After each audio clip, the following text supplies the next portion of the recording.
ज्ञानदेव म्हणे जाणी जे ये खुणे, ज्ञानदेव म्हणे जाणी जे ये खुणे, भेटती पंढरीराय शकून सांगे, भेटती पंढरीराय शकून सांगे, पैल तोगे काऊ कताहे शकून गे माये सांगताहे, पैल तोगे काऊ कताहे.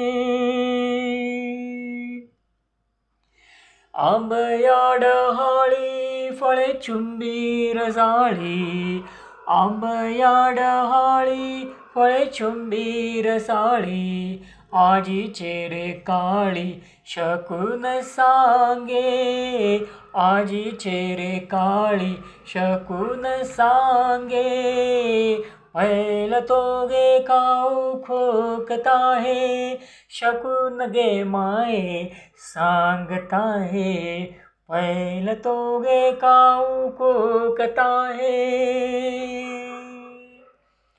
तसं ज्ञानेश्वर काय म्हटलंय,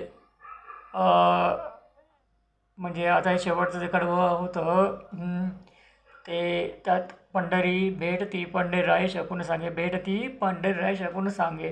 जर आपल्याकडे प्रेम असेल तर आपल्याला घरात पण पंढरीनाथ भेटू शकतो.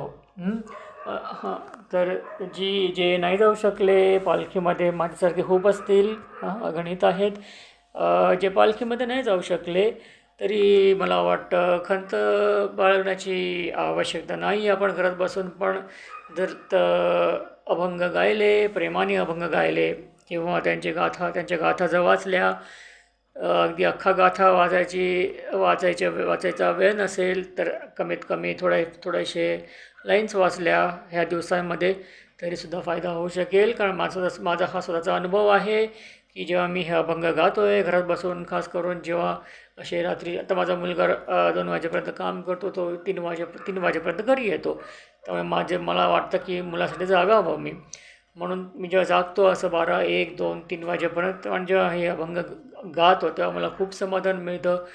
थोडा हळू आवाजात गातो कारण आजूबाजूला शेजारी पाजारी झोपले आहेत, कशाला आपण कोणाला त्रास द्यावा ना. आपली भक्ती आपल्यापाशी, लोकांचं जीवन लोकांपाशी, तेव्हा आपल्यामुळे कोणाला त्रास नाही झाला पाहिजे म्हणून हळू आवाजात गातो.